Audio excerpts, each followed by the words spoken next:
Karong sobra kainit sa panahon ug labing apektado ang mga estudyante gani sa General Santos City, pipila sa mga eskwelahan ang half day na lamang ang klase. Sayron ta ang dugang detalye ni ini sa live report ni Abby Caballero. Good morning, Abby.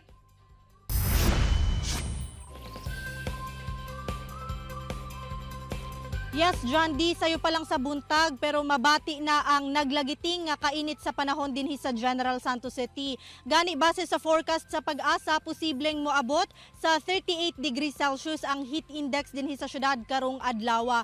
Hinungdan nga ang pipila ka eskwelahan dinhi, half day na lang ang klase ug duna sa mga eskwelahan nga ginatunga ang mga estudyante matag classroom aron dili magdasok. Tungod sa grabeng kainit sa panahon, dunay nagkadaiyang pamaagi ang mga eskwelahan aron maminusan ang kainit o iga nga panahon sulod sa mga classroom. Dinhi sa Lagaw Central Elementary School, whole day ang klase apan duna sila schedule nga gipatuman.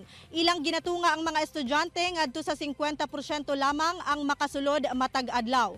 Samtang dinhi sa Jose Catolico Senior Central Elementary School, inay hangtod hapon ang klase karon half day na lang ang klase. Ginatugutan ng uli ang mga estudyante alas 12 sa udto. Kini tungod matud pa pag-abot sa alas 12 ngadto alas 3 sa hapon, halos dili na makaya ang kainit sa panahon, bisan pa duna sila'y electric fans o well ventilated ang classrooms. Ang ubang mga ginikanan uyon sa maong lakang sa eskwelahan apan duna sab dili. Okay lang kay ma'am, half day lang sila. Kay luoy kay mga bata ma'am. Okay naman siguro kay kuan man ng looy mga bata, init bitaw po katungod sa summer naman good. Para sa kuha ma'am, dili kay udto is init kaayo. Oo, pag uli sa balay niya, amo mga balay pud bi ang iban dili air condition. Oo, murag ang ilang atmosphere pud ba pareha pud sa diri sa school. Unlike kung diri sa school maka-learn pa sila. Okay, kung sa balay mo maggawas mo sila magdula sa initan. Ana.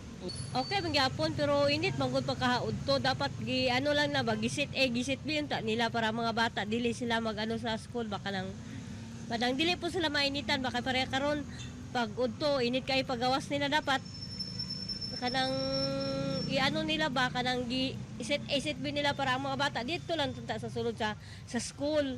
Whole day unta ilang klase dapat dili lang i-half day. John D, pasidaan sa atong mga kapusong general, sila bipang posibleng moabot sa 38 degrees Celsius ang init factor dinhi sa Johnson karong adlaw. Likayan ang pagbulad sa init sa adlaw, ugaling dili malikayan magdala og panagang sa init sama sa payong. Ug labaw sa tanan magbalon og tubig ilabi pa sa atong mga estudyante. John D. Nang ginaingon, Abby, nga keep hydrated. Good. Daghang salamat, Abby Caballero.